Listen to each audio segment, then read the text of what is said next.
On a crisp September morning in 1890, in the elegant seaside resort town of Torquay, Devon, a child was born who would grow up to become the most widely read novelist in history. Agatha Mary Clarissa Miller entered the world into a comfortable Victorian household surrounded by the genteel prosperity and social conventions of late 19th century England. Little could anyone have imagined that this youngest daughter of a well-to-do family would one day revolutionize detective fiction, create some of literature's most enduring characters, and sell more books than any other novelist who ever lived. The England of 1890 was a nation at the height of its imperial power and cultural confidence. Queen Victoria had been on the throne for more than half a century, presiding over an empire upon which the sun never set.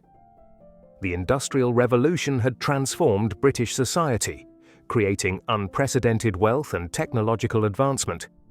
while the rigid social hierarchies of the Victorian era provided a framework of order and respectability that seemed as permanent as the monarchy itself. Into this world of gaslight and horse-drawn carriages, of servants and social calls, of unquestioned moral certainties and expanding horizons, came the future Queen of Crime.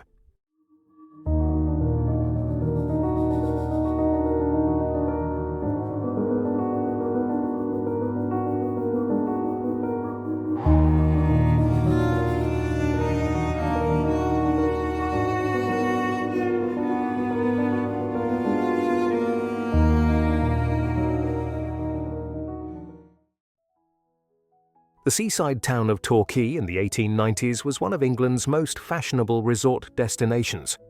a place where wealthy families came to enjoy the mild climate, elegant architecture, and refined social atmosphere of the Devon coast.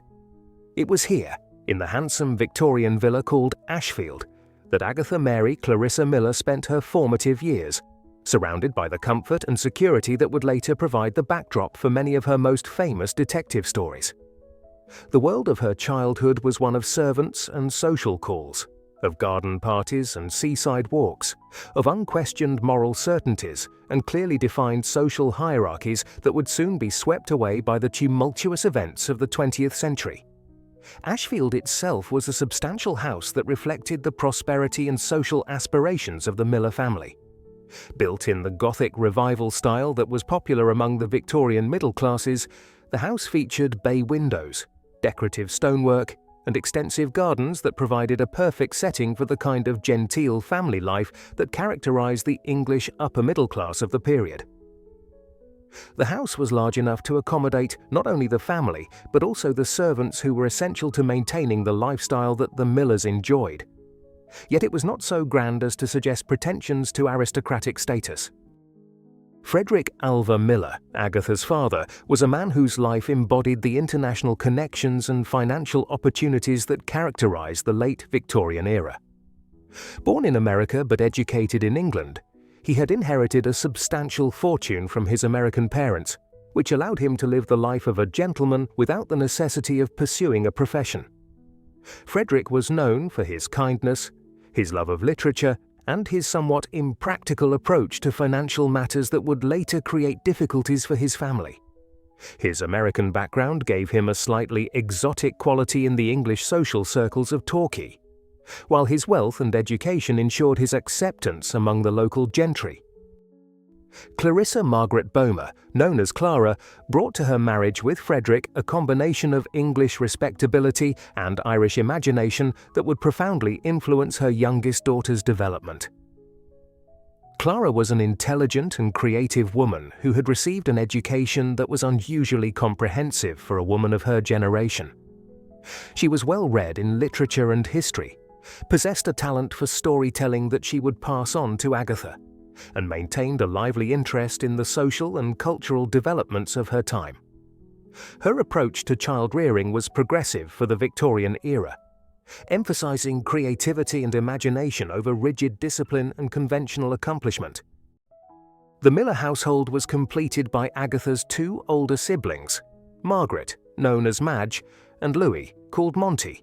both of whom were significantly older than their youngest sister.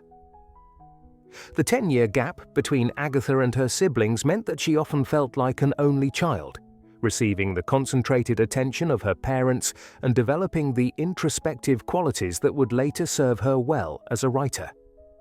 Madge, who was 11 years older than Agatha, had already begun to establish herself as a writer, publishing stories and plays that demonstrated the literary talent that seemed to run in the family. Monty, who would later pursue a military career, provided Agatha with her first exposure to the masculine world of adventure and empire that would feature prominently in many of her novels. The education that Agatha received was typical of upper-middle-class girls of her generation, emphasizing accomplishments and social graces rather than academic achievement or professional preparation. She was largely educated at home by her mother and a series of governesses, supplemented by brief periods at local schools and finishing establishments. This informal education gave her a broad exposure to literature, history, and languages, while allowing her to develop her own interests and talents without the constraints of a rigid curriculum. The emphasis on reading and storytelling in the Miller household fostered Agatha's love of literature and her early attempts at creative writing. The social world of Torquay in the 1890s provided Agatha with her first exposure to the complex web of relationships, rivalries, and secrets that would later populate her detective novels. The town's status as a fashionable resort meant that it attracted a diverse population of wealthy visitors, retired military officers, colonial administrators, and members of the professional classes who came to enjoy the climate and social opportunities that the town provided. The seasonal nature of Torquay society, with its constant arrivals and departures, its temporary friendships and brief romances, created a social laboratory that would prove invaluable to a future writer of detective fiction. The domestic arrangements at Ashfield reflected the social conventions and economic realities of upper-middle-class life in the Victorian era. The family employed several servants, including a cook, housemaids, and a gardener, whose presence was essential to maintaining the lifestyle that the Millers enjoyed. The relationship between the family and their servants was governed by strict protocols and social boundaries. Yet it was also characterized by a degree of mutual affection and loyalty that reflected the paternalistic values of the time. Agatha's observation of these relationships, with their complex dynamics of authority and dependence, would later inform her portrayal of domestic life in her novels. The financial foundation of the Miller family's comfortable lifestyle was Frederick's inherited wealth, which was invested in American securities and managed from a distance that reflected both the international nature of late Victorian capitalism and the somewhat casual approach to financial management that characterized many gentlemen of the period. This arrangement worked well as long as the investments remained sound and the income continued to flow. But it also created vulnerabilities that would later become apparent when economic conditions changed and Frederick's health began to decline. The cultural atmosphere of the Miller household was one that valued literature, creativity, and intellectual curiosity.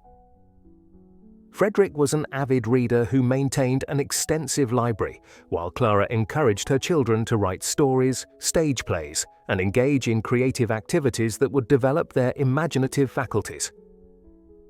The family's evening entertainments often consisted of reading aloud, discussing books, and sharing stories, creating an environment that fostered Agatha's love of narrative and her understanding of the power of storytelling to entertain and enlighten.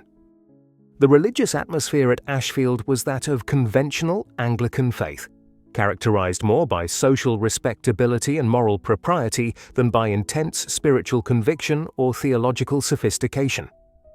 The family attended church regularly, observed the major religious holidays, and maintained the moral standards expected of their social class, but religion was not a dominating force in their daily lives. This moderate approach to faith would be reflected in Agatha's later novels, which generally assume a Christian moral framework without engaging in explicit religious themes or evangelical messaging. The seasonal rhythms of life in Torquay provided Agatha with her first understanding of the social patterns and conventions that would later structure many of her detective stories. The winter months brought a quieter, more intimate social life centered around the permanent residents of the town. while the summer season brought an influx of visitors who created a more cosmopolitan and dynamic social atmosphere. The contrast between these two modes of life, the settled and the transient, the familiar and the exotic,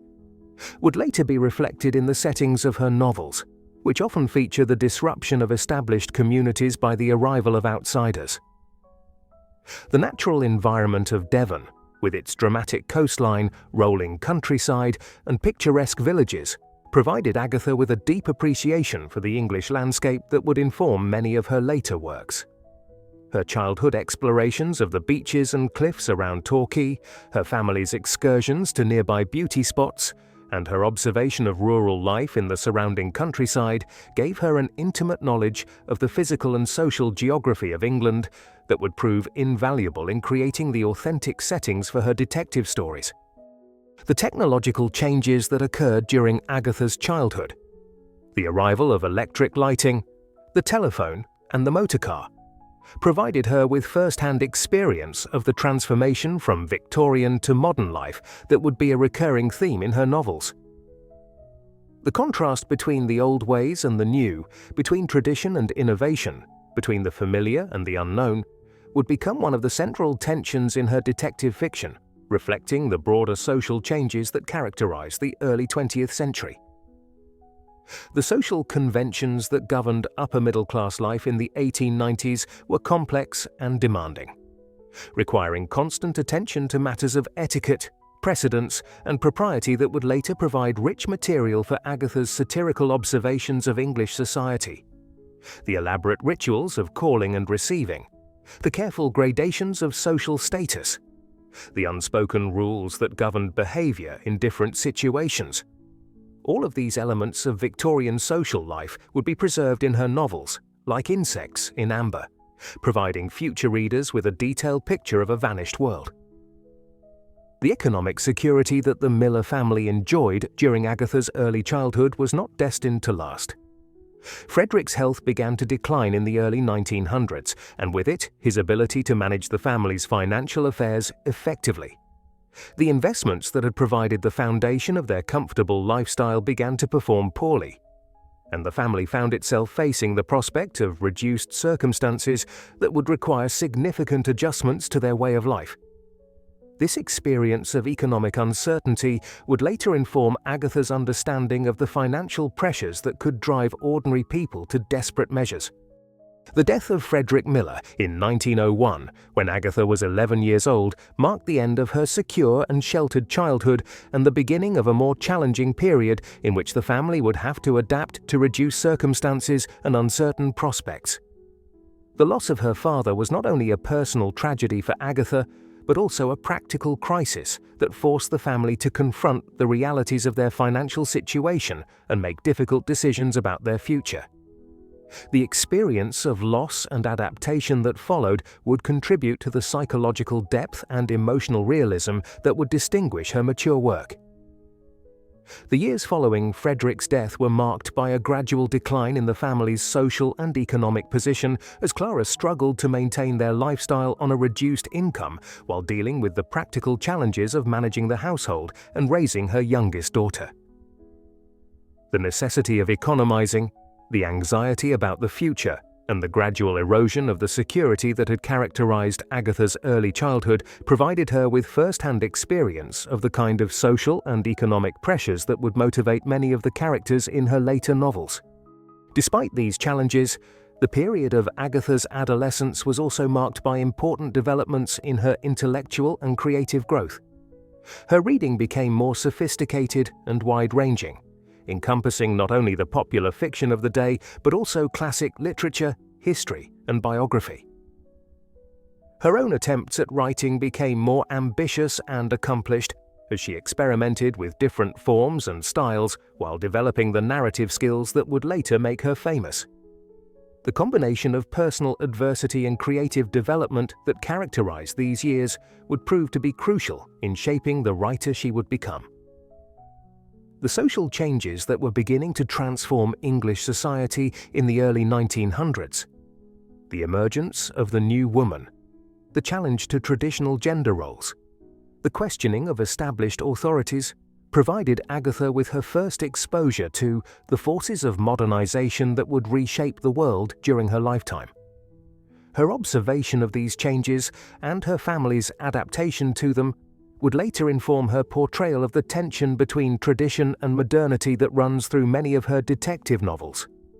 The education that Agatha received during her teenage years was designed to prepare her for the conventional role of an upper-middle-class wife and mother, emphasizing social accomplishments and domestic skills rather than intellectual achievement or professional preparation.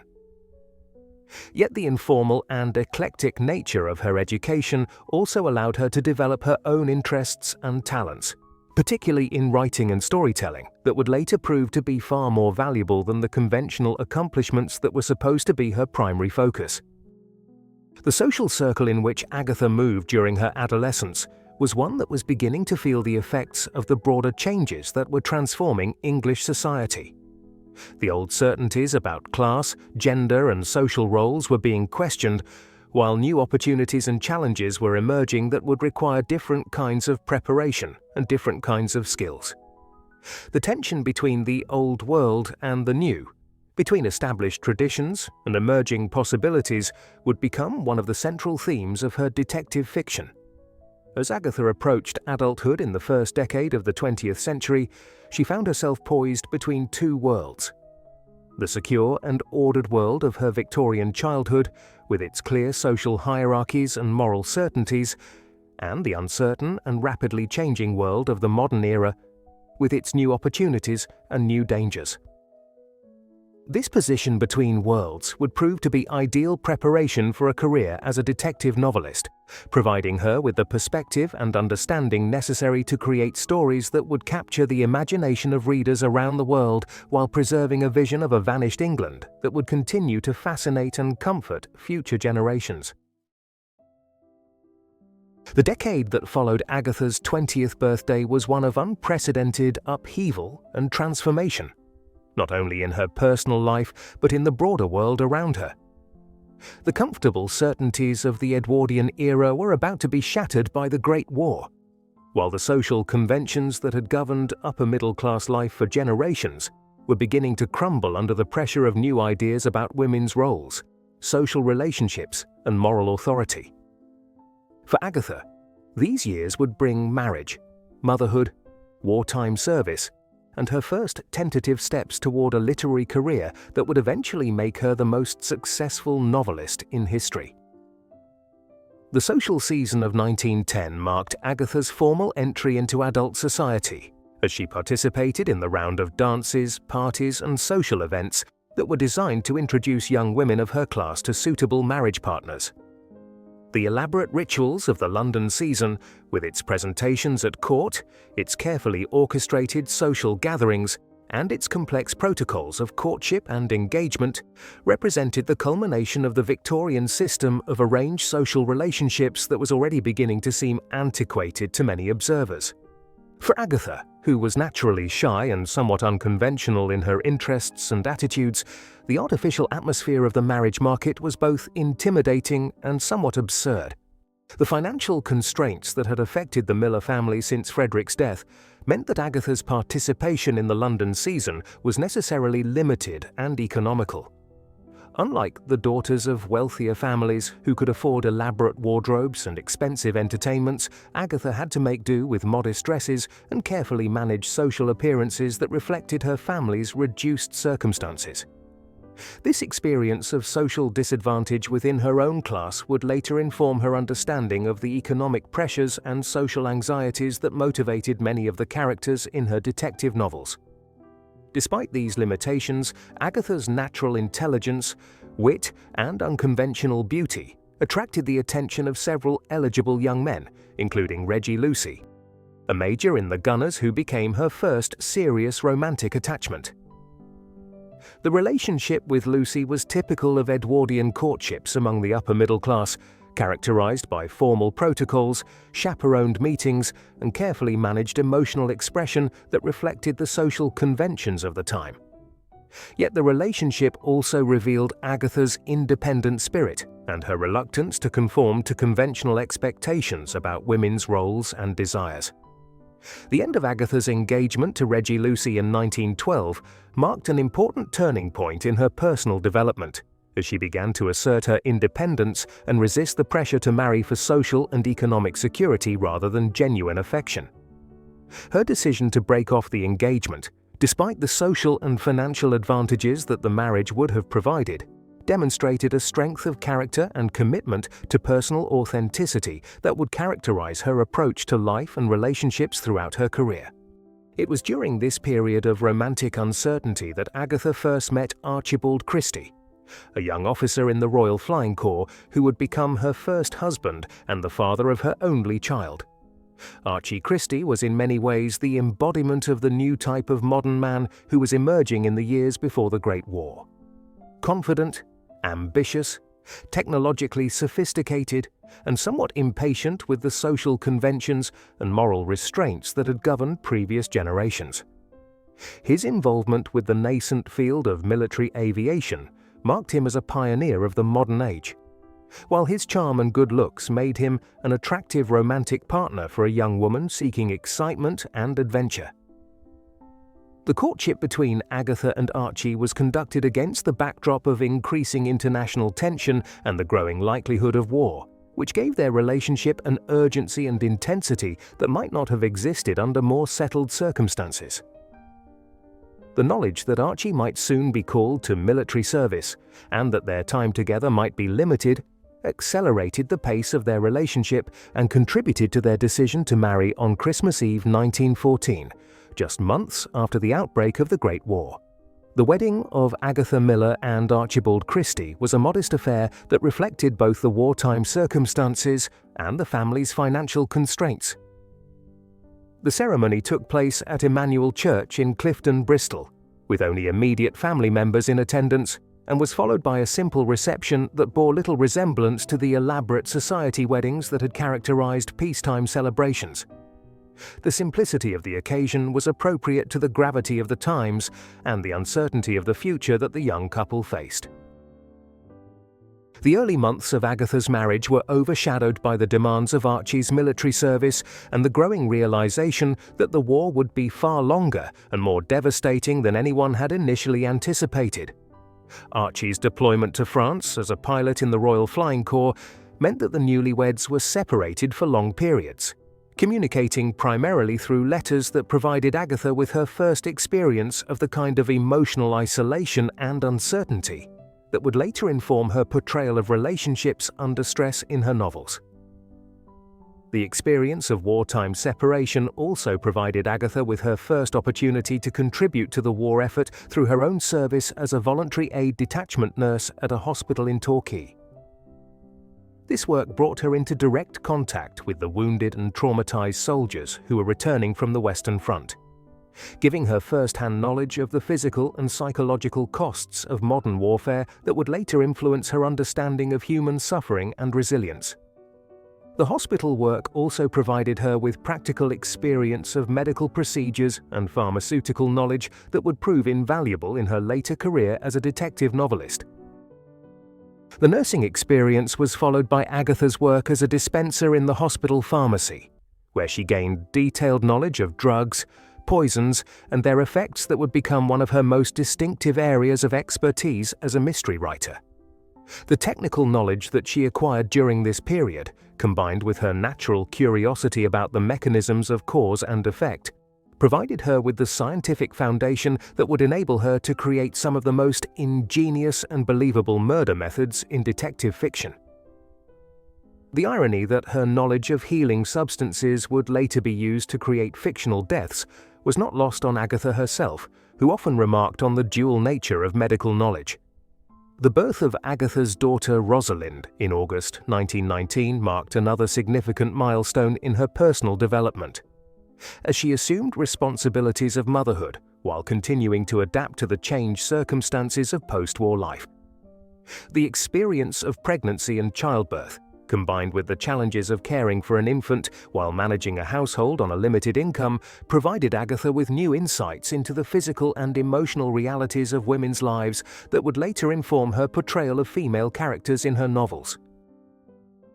The post-war period brought new challenges and opportunities for the Christie family as Archie attempted to establish himself in civilian life, while Agatha struggled to adapt to the role of wife and mother in a world that had been fundamentally transformed by the war. The social and economic disruption caused by the conflict had created new uncertainties and new possibilities, while the traditional structures of authority and convention had been weakened by the enormous sacrifices and losses that the war had demanded. It was during this period of adjustment and uncertainty that Agatha first began to seriously consider the possibility of a literary career. Her sister Madge's challenge that she could not write a detective story provided the initial impetus for her first novel, The Mysterious Affair at Styles, which she began writing in 1916 while working at the hospital.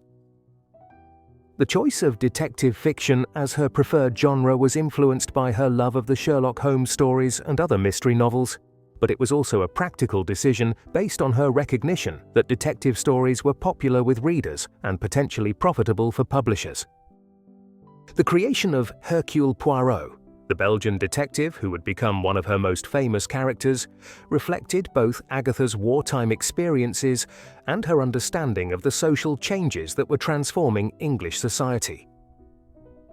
The choice of a foreign detective was partly inspired by the Belgian refugees who had come to England during the war,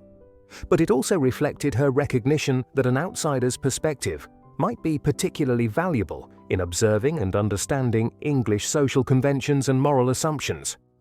Poirot's meticulous methods and psychological insights would provide a perfect vehicle for exploring the complex relationships and hidden motivations that characterized the social world that Agatha knew so well.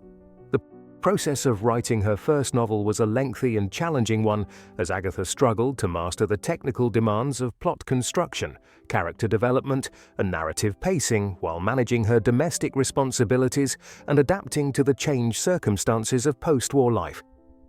The novel went through several drafts and revisions before she was satisfied with the result. And even then, she faced the daunting challenge of finding a publisher willing to take a chance on an unknown author writing in a competitive genre. The rejection of The Mysterious Affair at Styles by several publishers was a discouraging experience that might have ended Agatha's literary ambitions before they had properly begun. The publishing industry of the early 1920s was conservative and risk-averse, particularly when it came to detective fiction, which was often dismissed as mere popular entertainment rather than serious literature. The fact that Agatha was a woman writing in a genre that was dominated by male authors created additional obstacles to publication, as publishers were uncertain about the commercial viability of detective stories written by female authors. The eventual acceptance of the novel by John Lane at the Bodley Head in 1920 marked the beginning of Agatha's professional literary career, though the terms of the contract were far from generous. The publisher's offer of a 10% royalty on the first 2,000 copies sold, rising to 15% thereafter, reflected the low expectations that the industry had for first novels by unknown authors. The advance payment was minimal, and the promotional support was limited, meaning that the success or failure of the book would depend largely on word-of-mouth recommendations and the vagaries of public taste. The publication of The Mysterious Affair at Styles in October 1920 received modest but generally positive reviews, with critics praising the ingenuity of the plot and the originality of the detective character. The novel's sales were respectable if not spectacular, earning Agatha a small but encouraging financial return and establishing her reputation as a promising new voice in detective fiction. More importantly, the experience of seeing her work in print and receiving feedback from readers and critics provided her with the confidence and motivation to continue writing and developing her craft.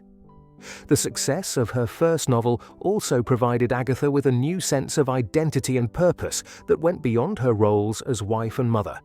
The knowledge that she possessed a marketable talent and could contribute to the family income through her writing gave her a degree of independence and self-confidence that would prove crucial in the challenges that lay ahead. The transformation from amateur storyteller to professional author was a gradual one, but it marked the beginning of a career that would eventually make her one of the most successful and influential writers of the 20th century. The social and cultural changes that were transforming English society in the early 1920s provided Agatha with rich material for her developing literary career. The breakdown of traditional class distinctions, the emergence of new forms of entertainment and communication, the changing roles of women, and the psychological aftermath of the war all created new tensions and conflicts that were perfect for exploration in detective fiction. The genre's focus on the disruption of social order by crime and its promise of restoration through detection and justice provided an ideal framework for examining the anxieties and uncertainties of the post-war world. The decade of the 1910s had transformed Agatha from a sheltered young woman of the Edwardian era into an experienced wife, mother, and professional author who had witnessed and participated in some of the most significant events of the early 20th century. The combination of personal experience and social observation that she had acquired during these formative years would provide the foundation for a literary career that would span more than half a century and produce some of the most enduring and beloved works of detective fiction ever written. The shy girl from Torquay had begun her transformation into the Queen of Crime. The 1920s began with promise and optimism for Agatha Christie as she embarked on her literary career with the successful publication of her first novel and the prospect of establishing herself as a professional writer. Yet this decade would prove to be the most challenging and transformative period of her life, marked by personal crisis, public scandal, and ultimately a complete reinvention of her identity and circumstances. The events of these years would test her resilience and character in ways that she could never have anticipated, while providing her with the emotional depth and psychological insight that would distinguish her mature work from her earlier efforts. The early years of the decade were marked by steady progress in Agatha's literary career as she published her second novel, The Secret Adversary, in 1922, introducing the detective duo Tommy and Tuppence Beresford, who would feature in several subsequent works. This novel demonstrated her versatility as a writer and her ability to work within different subgenres of detective fiction, moving from the country house mystery of her first book to the international thriller format that was becoming increasingly popular in the post-war period. The success of this second novel confirmed her status as a rising star in the detective fiction field and provided her with the confidence to continue developing her craft. The financial success of her early novels, while modest by later standards, provided the Christie family with a welcome supplement to Archie's income from his work in the city. The additional money allowed them to maintain a comfortable middle-class lifestyle and to indulge in some of the pleasures and luxuries that had been denied to them during the austere war years. They were able to afford domestic help, to entertain friends, and to participate in the social activities that were expected of their class and generation. For a time, it seemed that Agatha had successfully balanced her roles as wife, mother, and professional writer.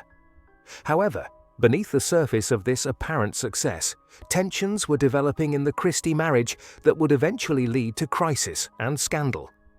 Archie's work in the financial sector was demanding and stressful, while his personality was not well suited to the routine and responsibility of domestic life.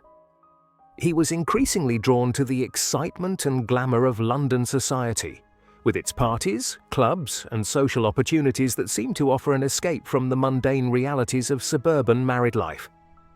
His growing involvement in golf and other leisure activities took him away from home for extended periods, creating a distance between him and Agatha that would prove difficult to bridge. Agatha, meanwhile, was struggling to balance the demands of her writing career with her domestic responsibilities and her desire to be a good wife and mother. The process of writing required long periods of concentration and solitude that were difficult to achieve in a busy household, while the irregular income from her books created financial uncertainties that added to the stress of daily life. The success of her novels brought new pressures and expectations, as publishers and readers demanded more work, while critics began to scrutinize her efforts more closely.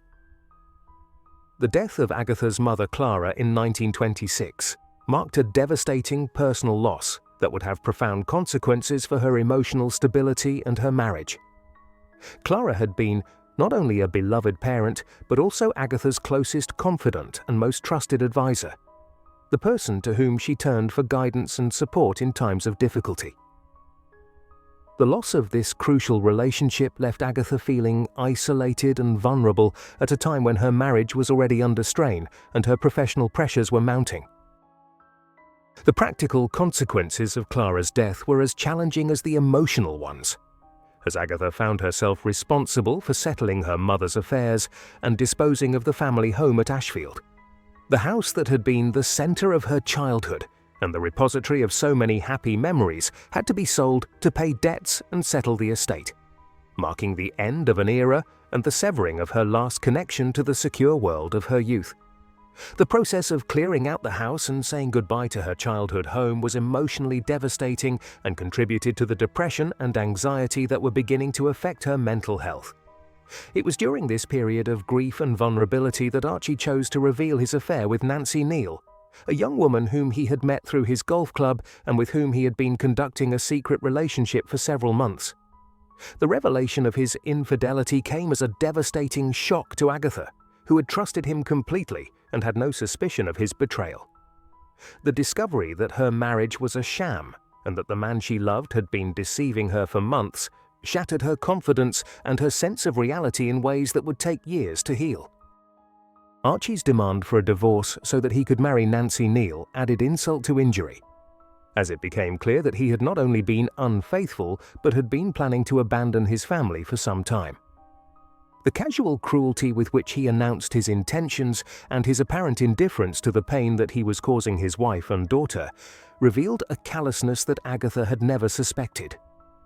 The man she had married and trusted had become a stranger whose actions seemed incomprehensible and whose motivations appeared entirely selfish.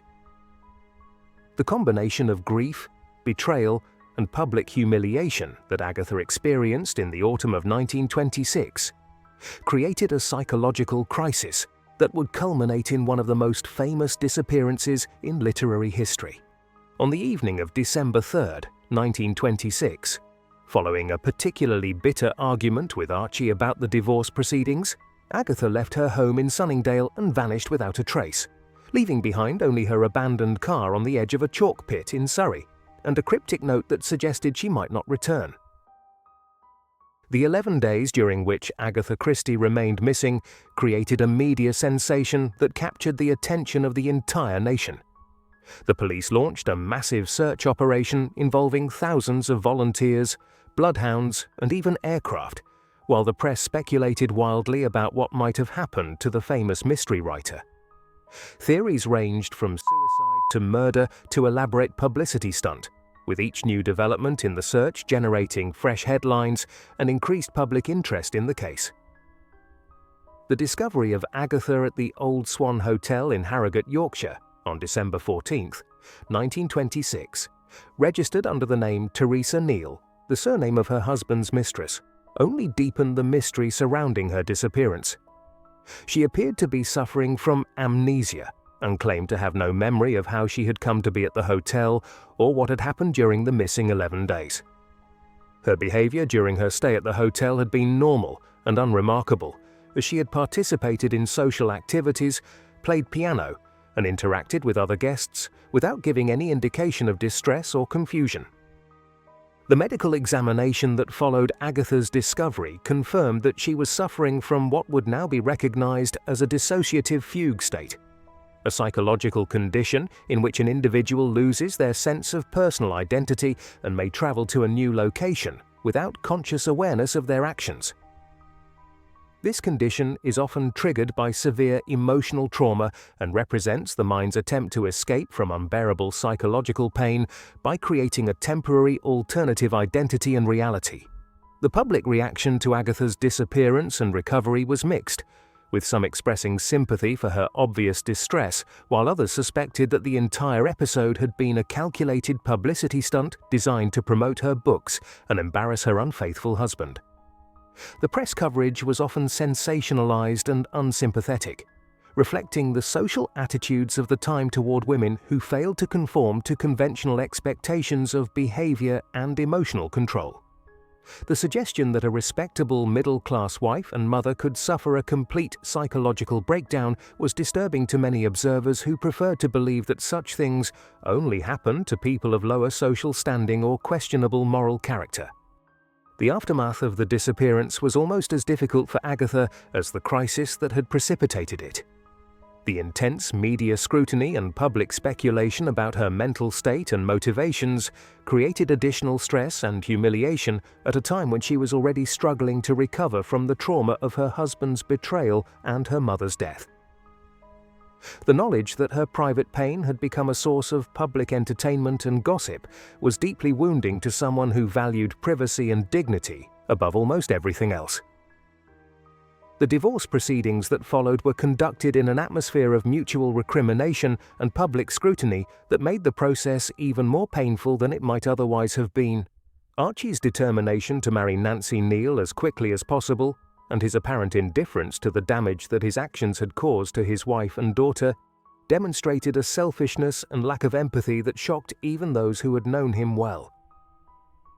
The financial settlement was modest, leaving Agatha with limited resources and uncertain prospects for the future.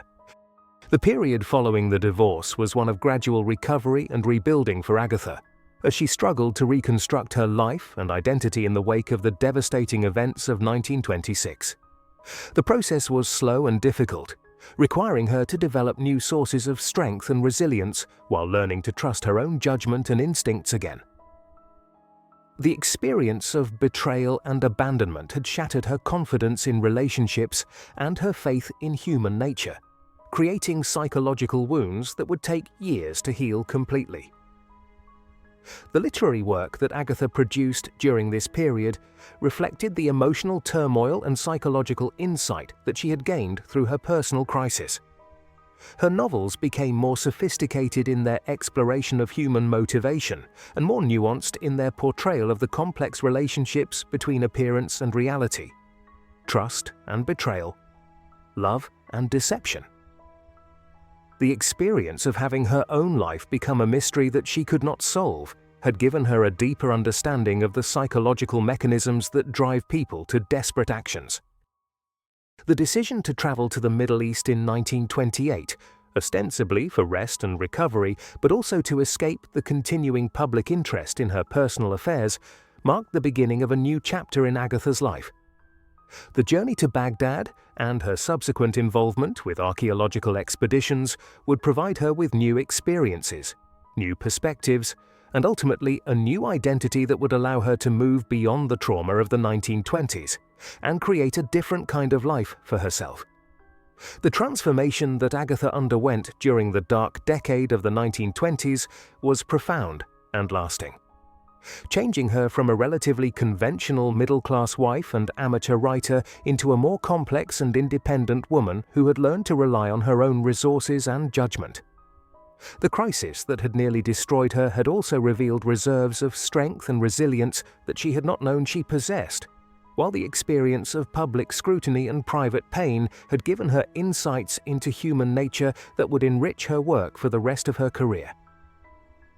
The decade that had begun with such promise and optimism had ended with divorce, scandal, and personal transformation. But it had also established Agatha Christie as a major figure in detective fiction and prepared her for the even greater successes that lay ahead. The woman who emerged from the trials of the 1920s was stronger, wiser, and more independent than the one who had entered them,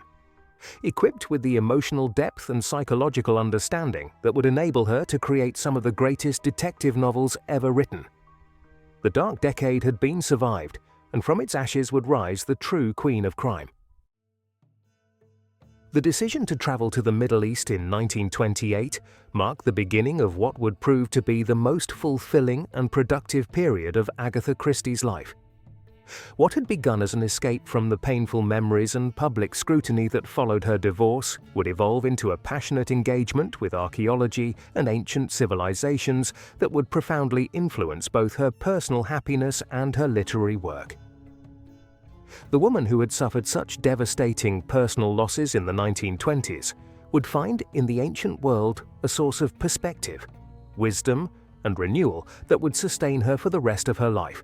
The initial journey to Baghdad was undertaken at the suggestion of friends who believed that travel and new experiences would help Agatha recover from the trauma of her divorce and disappearance. The exotic appeal of the Middle East, with its ancient history and archaeological treasures, offered the perfect combination of intellectual stimulation and emotional distance from the painful associations of her life in England. The journey by train across Europe and then by car across the desert to Baghdad was itself an adventure that challenged her assumptions about her own capabilities and opened her mind to new possibilities. The Baghdad of 1928 was a city in transition, where ancient traditions coexisted with modern developments and where the archaeological exploration of Mesopotamian civilizations was revealing new insights into the origins of human culture. The presence of British and international archaeological teams in Iraq created a cosmopolitan community of scholars, adventurers, and cultural enthusiasts who welcomed Agatha into their circle and introduced her to the fascinating world of archaeological discovery. For someone who had spent her life in the relatively narrow confines of English middle-class society,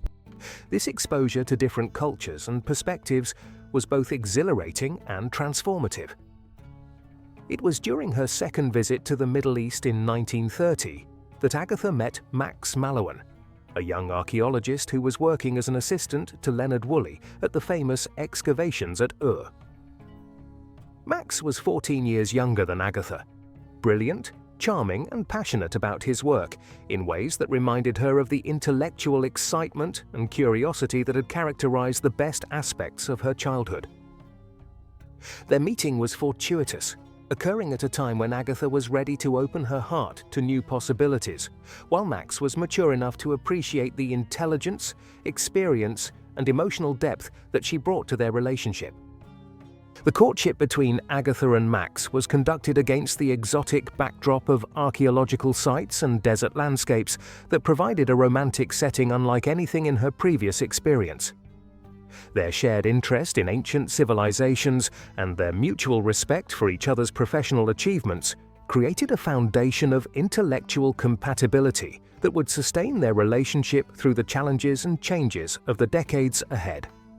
The fact that Max was younger and less established in his career meant that he was not threatened by Agatha's success as a writer, while her financial independence allowed them to pursue their shared interests without the economic pressures that had complicated her first marriage. The wedding of Agatha Christie and Max Mallowan on September 11, 1930 at St. Columba's Church in Edinburgh was a quiet affair that reflected their desire for privacy and their determination to avoid the kind of public scrutiny that had made Agatha's life so difficult in the aftermath of her divorce. The ceremony was attended only by close family members and friends, and the couple immediately departed for their honeymoon in Greece, where they could explore ancient sites and begin their life together away from the prying eyes of the British press.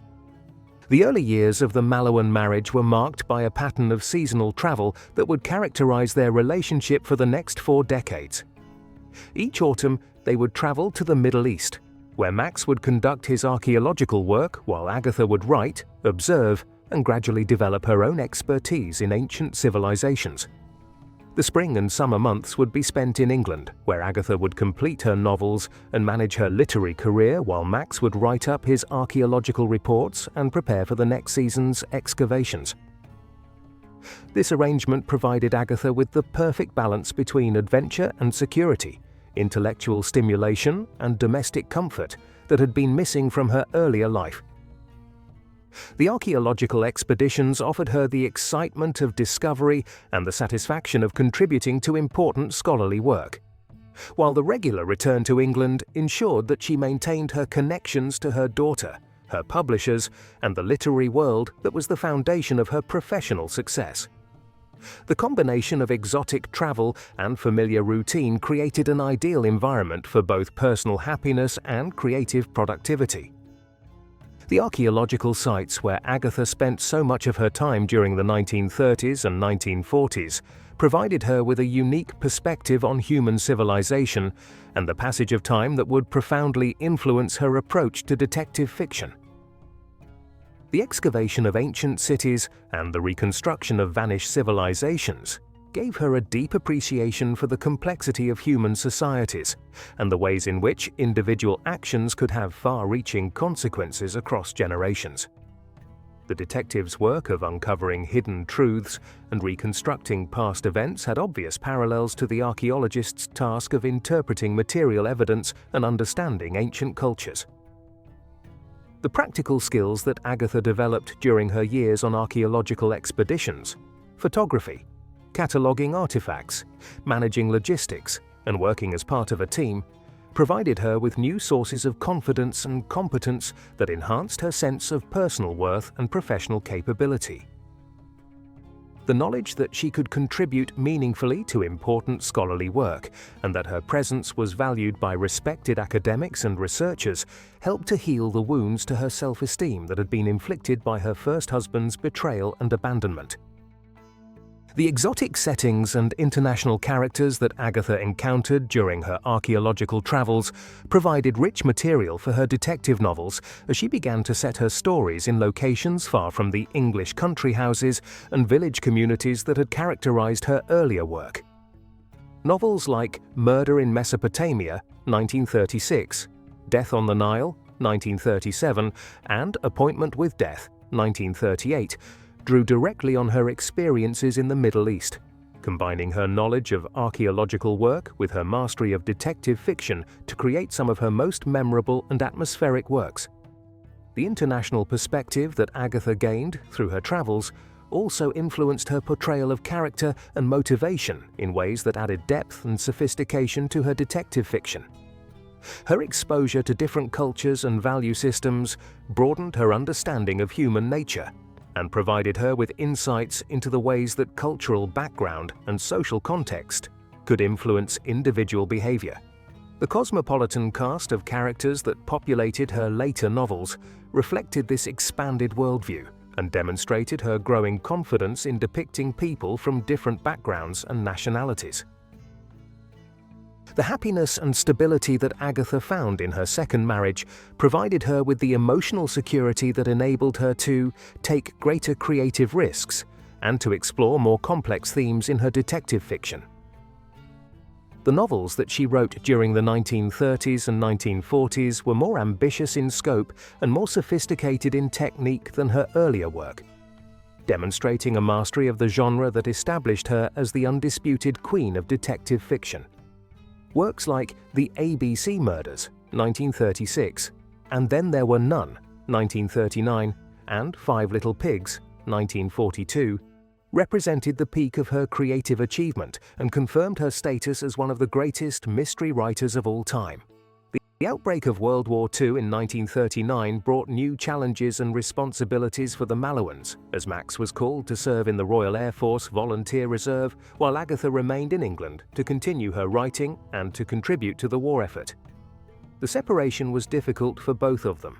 but it also demonstrated the strength and resilience of their relationship, as they maintained their connection through letters and brief reunions while pursuing their respective duties and responsibilities. Agatha's wartime service as a dispenser in a London hospital pharmacy provided her with new experiences and perspectives that would influence her later work, while also allowing her to contribute to the national effort in ways that utilized her medical knowledge and professional skills. The work was demanding and sometimes dangerous, as London was subjected to intensive bombing during the Blitz, but it also provided her with a sense of purpose and community that helped to sustain her morale during the difficult war years. The novels that Agatha wrote during the war years reflected both the constraints and the opportunities created by the conflict, as she adapted her detective fiction to wartime conditions while maintaining the essential elements that made her work so popular with readers seeking escape from the harsh realities of daily life. The fact that her books continued to sell well during the war demonstrated the enduring appeal of detective fiction and the important role that entertainment and escapism played in maintaining civilian morale. The post-war reunion of the Mallowans marked the beginning of a new phase in their relationship, as they resumed their pattern of seasonal travel while adapting to the changed circumstances of the post-war world. The archaeological work in the Middle East continued, but it was now conducted in a political environment that was increasingly unstable and hostile to Western presence. The growing nationalism and anti-colonial sentiment in the region created new challenges for archaeological expeditions, while the emergence of the Cold War added political complications to what had previously been purely scholarly endeavors. Despite these challenges, the 1940s and early 1950s were among the most productive and satisfying years of Agatha's life, as she continued to write at the peak of her powers, while enjoying the companionship and intellectual stimulation that her marriage to Max provided. The combination of personal happiness and professional success created an ideal environment for creative work, while the continuing adventures and discoveries of their archaeological expeditions provided ongoing inspiration for her detective fiction. The archaeological years had transformed Agatha from a wounded and vulnerable divorcee into a confident and accomplished woman who had found both personal fulfillment and professional success on her own terms. The marriage to Max Mallowan had provided her with the emotional security and intellectual companionship that she had always sought, while the exposure to ancient civilizations and exotic cultures had broadened her perspective and enriched her understanding of human nature. The woman who had emerged from the crisis of the 1920s had been further refined and strengthened by the experiences of the 1930s and 1940s, creating the foundation for the even greater achievements that lay ahead. The archaeological adventures that had begun as an escape from personal trauma had evolved into a way of life that combined intellectual curiosity, romantic adventure, and creative inspiration in ways that perfectly suited Agatha's temperament and talents. The ancient world had provided her with a new perspective on the modern world, while the partnership with Max had given her the emotional stability and support that enabled her to reach the full potential of her literary gifts. The Queen of Crime had found her kingdom, and it stretched from the drawing rooms of England to the archaeological sites of Mesopotamia, encompassing both the familiar and the exotic in a synthesis that would define the rest of her remarkable career. The 1950s marked the beginning of what would prove to be the most commercially successful and culturally influential period of Agatha Christie's career. Having established herself as a master of detective fiction during the previous 3 decades, she now entered a phase of unprecedented productivity and recognition that would see her works translated into dozens of languages, adapted for multiple media, and embraced by readers around the world. The combination of her mature artistic vision, her deep understanding of human nature, and her mastery of the technical aspects of mystery writing created a body of work that would define the genre for generations to come. The post-war world of the 1950s provided an ideal environment for the flourishing of detective fiction, as readers sought entertainment and escapism from the anxieties and uncertainties of the Cold War era. The social changes that were transforming British society, the decline of the class system, the emergence of the welfare state, the loss of empire, created new tensions and conflicts that were perfect material for mystery novels. Agatha's ability to capture these social transformations while maintaining the essential elements that made her work so appealing ensured her continued relevance and popularity with contemporary audiences. The creation of The Mousetrap in 1952 represented a new departure for Agatha, as she adapted her short story Three Blind Mice for the stage and created what would become the longest-running play in theatrical history. The play's success was immediate and sustained, demonstrating Agatha's versatility as a writer and her ability to work effectively in different media. The fact that The Mousetrap has been performed continuously for more than 70 years, with over 28,000 performances and counting, represents an achievement that is unparalleled in the history of theatre. The success of The Mousetrap was followed by other theatrical triumphs, including Witness for the Prosecution, 1953, which many critics consider to be her finest dramatic work. The play's exploration of themes of justice, deception, and moral ambiguity demonstrated Agatha's ability to create complex and psychologically sophisticated drama that went far beyond the simple puzzle-solving format of traditional detective fiction. The work's success on both sides of the Atlantic and its subsequent adaptation for film and television confirmed Agatha's status as a major figure in popular culture. The novels that Agatha wrote during the 1950s and 1960s represented the culmination of her artistic development, combining the technical mastery that she had acquired over 3 decades of writing with the psychological insight and social observation that had been deepened by her personal experiences and international travels. Works like A Pocket Full of Rye, 1953, After the Funeral, 1953, and Hickory Dickory Dock, 1955, demonstrated her continued ability to create ingenious plots and memorable characters while exploring contemporary social issues and moral questions. The introduction of new detective characters during this period, including the elderly spinster, Miss Jane Marple, provided Agatha with fresh opportunities to explore different approaches to detection and different perspectives on human nature. Miss Marple's method of solving crimes through her understanding of human psychology and her knowledge of village life represented a distinctly feminine approach to detection that complemented the more analytical and scientific methods employed by Hercule Poirot. The contrast between these two detective characters allowed Agatha to explore the full range of her interests and abilities, while appealing to different segments of her reading audience. The international success of Agatha's work during this period was unprecedented for a British author, as her novels were translated into languages ranging from Japanese to Swahili and found enthusiastic audiences in countries around the world. The universal appeal of her detective stories transcended cultural and linguistic barriers, demonstrating the fundamental human fascination with puzzles, justice, and the triumph of order over chaos. The fact that her work could be successfully adapted to different cultural contexts while maintaining its essential appeal spoke to the universality of the themes and emotions that she explored. The emergence of television as a major form of popular entertainment provided new opportunities for the adaptation of Agatha's work, as her novels and short stories proved to be ideally suited to the episodic format and intimate scale of the television medium.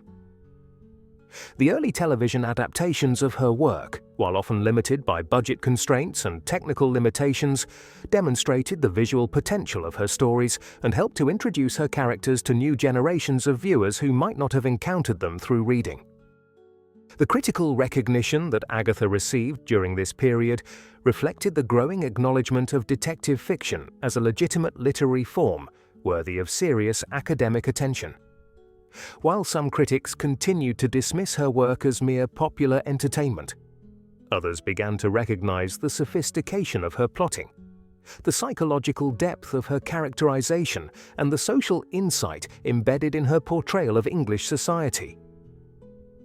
The fact that her novels continued to be reprinted and studied decades after their initial publication demonstrated their lasting literary value. The commercial success of Agatha's work during the 1950s and 1960s was extraordinary by any measure, as her books consistently topped bestseller lists and generated enormous revenues for her publishers. The creation of Agatha Christie Limited in 1955 to manage her literary estate and business interests reflected the scale of her commercial success and the need for professional management of her intellectual property. The company's careful stewardship of her work has ensured that her novels remain in print and continue to find new readers more than half a century after their initial publication. The social changes that were transforming British society during this period provided Agatha with new material for her detective fiction as she explored the tensions between traditional values and modern attitudes, between established authority and emerging challenges to the social order.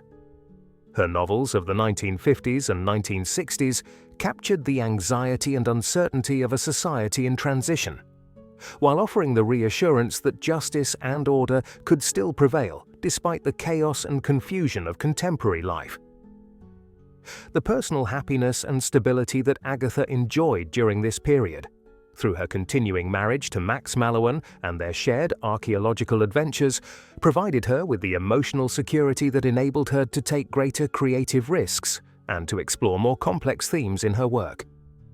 The novels written during these years demonstrated a confidence and maturity that reflected her personal contentment and professional success, while maintaining the essential elements of surprise and entertainment that had always characterized her best work. The influence of Agatha's archaeological experiences continued to enrich her detective fiction during this period, as she drew on her knowledge of ancient civilizations and exotic locations to create some of her most atmospheric and memorable works. Novels like They Came to Baghdad, 1951, and Destination Unknown, 1954, combined her expertise in Middle Eastern culture with her mastery of suspense and intrigue to create stories that transported readers to distant lands while maintaining the essential elements of the detective genre. The development of Agatha's writing style during this period reflected her growing confidence and artistic maturity as she experimented with different narrative techniques and structural approaches while maintaining the clarity and accessibility that had always characterized her work. Her ability to create complex plots that could be followed by readers of all ages and educational backgrounds, while incorporating sophisticated psychological insights and social commentary, demonstrated a rare combination of popular appeal and literary sophistication. The awards and honors that Agatha received during this period, including her appointment as a Commander of the British Empire in 1956 and her later elevation to Dame Commander in 1971, reflected the growing recognition of her contribution to British culture and literature. These official acknowledgements of her achievement represented not only personal validation but also the acceptance of detective fiction as a legitimate and valuable form of literary expression. The international lecture tours and public appearances that Agatha undertook during this period, despite her natural shyness and preference for privacy, demonstrated her commitment to her readers and her recognition of the responsibilities that came with her fame and success. Her interactions with fans and fellow writers around the world provided her with new insights into the global appeal of her work and the ways in which her stories had touched the lives of readers from diverse backgrounds and cultures. The establishment of the Agatha Christie Society and other fan organizations during this period reflected the passionate devotion that her work inspired among readers who saw her not merely as an entertainer but as a significant cultural figure whose contributions deserved serious study and preservation.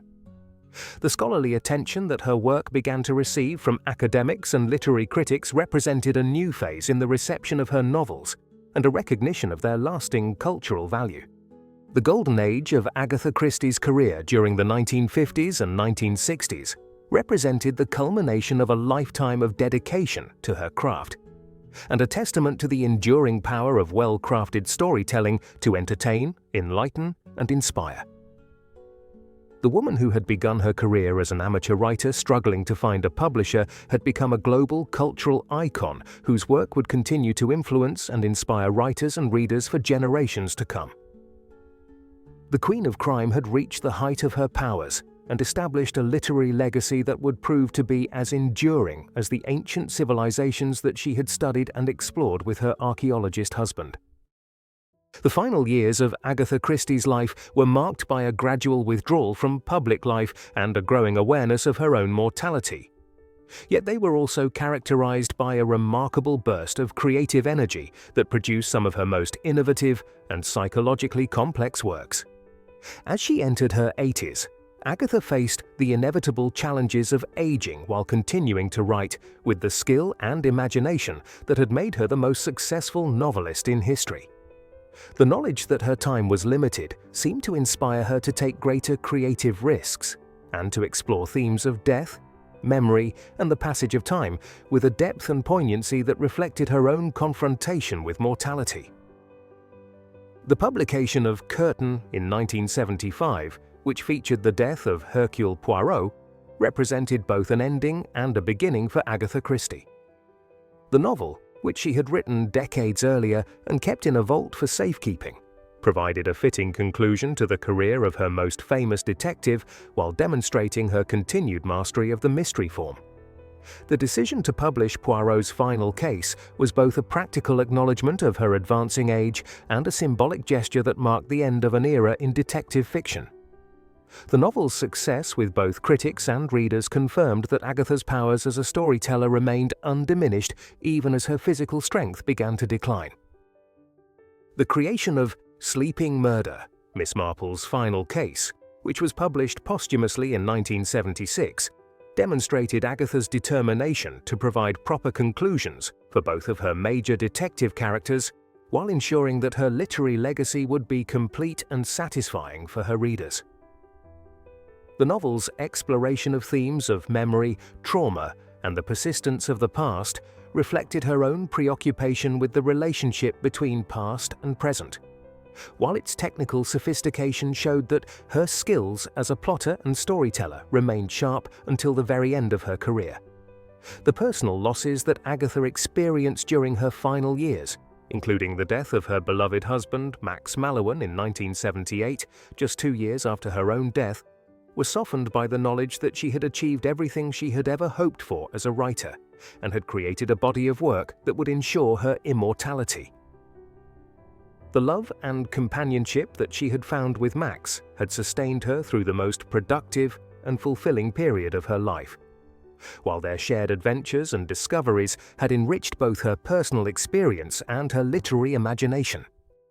The business arrangements that Agatha made during her final years, including the establishment of trusts and the careful management of her intellectual property rights, demonstrated her understanding of the commercial value of her work and her determination to ensure that future generations would continue to benefit from her creative legacy. The creation of Agatha Christie Limited as a professional organization dedicated to managing her estate has ensured that her works remain in print and continue to find new readers around the world, while protecting the integrity of her characters and stories from unauthorized exploitation. The critical reassessment of Agatha Christie's work that began during her lifetime and has continued since her death has revealed new depths of meaning and artistry that were not immediately apparent to earlier readers and critics. Scholars have analyzed her novels from feminist, post-colonial, and psychological perspectives, discovering sophisticated treatments of gender, power, and social change that demonstrate her awareness of the major issues of her time. The recognition that her detective fiction contains serious social commentary and psychological insight has elevated her status from that of a popular entertainer to that of a significant literary figure. The influence of Agatha Christie on subsequent writers of detective fiction cannot be overstated, as virtually every mystery writer who has followed her has been influenced by her innovations in plotting, characterization, and narrative technique. The conventions that she established, the closed circle of suspects, the gathering of all parties for the final revelation, the detective's methodical explanation of the solution, have become standard elements of the genre that continue to be used by contemporary writers.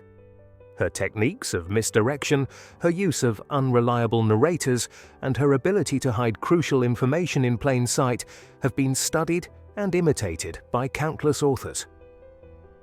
The global reach of Agatha Christie's influence extends far beyond the English-speaking world, as her novels have been translated into more than 100 languages, and have found enthusiastic audiences in countries and cultures far removed from the English settings of most of her stories. The universal appeal of her detective fiction demonstrates the fundamental human fascination with puzzles, justice, and the triumph of order over chaos, while her exploration of themes like guilt, innocence, and moral responsibility speaks to concerns that transcend cultural and linguistic boundaries.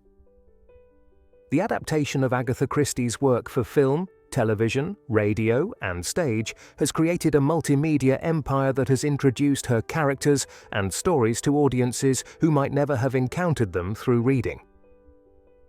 The various interpretations of Hercule Poirot by actors like David Suchet, Peter Ustinov, and Kenneth Branagh have created a rich performance tradition that has kept the character alive in popular culture. while the numerous adaptations of Miss Marple have demonstrated the enduring appeal of the elderly spinster detective. The success of these adaptations has ensured that Agatha Christie's work remains relevant and accessible to new generations of viewers. The commercial success of Agatha Christie's estate continues to generate enormous revenues decades after her death, demonstrating the enduring value of her creative legacy and the continuing demand for the kind of entertainment and intellectual stimulation that her novels provide. The careful management of her intellectual property has ensured that her work remains profitable while maintaining its artistic integrity, creating a model for the management of literary estates that has been emulated by other authors and their heirs. The educational value of Agatha Christie's work has been increasingly recognized by teachers and scholars who use her novels to teach everything from critical thinking and logical reasoning to social history and literary analysis. The complexity of her plots and the sophistication of her narrative techniques make her work ideal for classroom discussion and analysis, while the accessibility of her writing style ensures that students of all levels can engage with her stories and learn from them. The tourist industry that has developed around Agatha Christie's life and work has created economic opportunities for the communities associated with her biography while preserving important historical sites and cultural landmarks. The Agatha Christie Mile in Torquay, the preservation of Greenway House as a National Trust property, and the various museums and exhibitions dedicated to her life and work have created destinations for literary pilgrims from around the world who come to pay homage to the Queen of Crime. The psychological insights that Agatha Christie embedded in her detective fiction have been recognized by mental health professionals and researchers who have found in her work sophisticated treatments of trauma, memory, and human behavior that anticipate many of the discoveries of modern psychology. Her understanding of the ways in which past experiences can influence present behavior, her exploration of the relationship between conscious and unconscious motivation,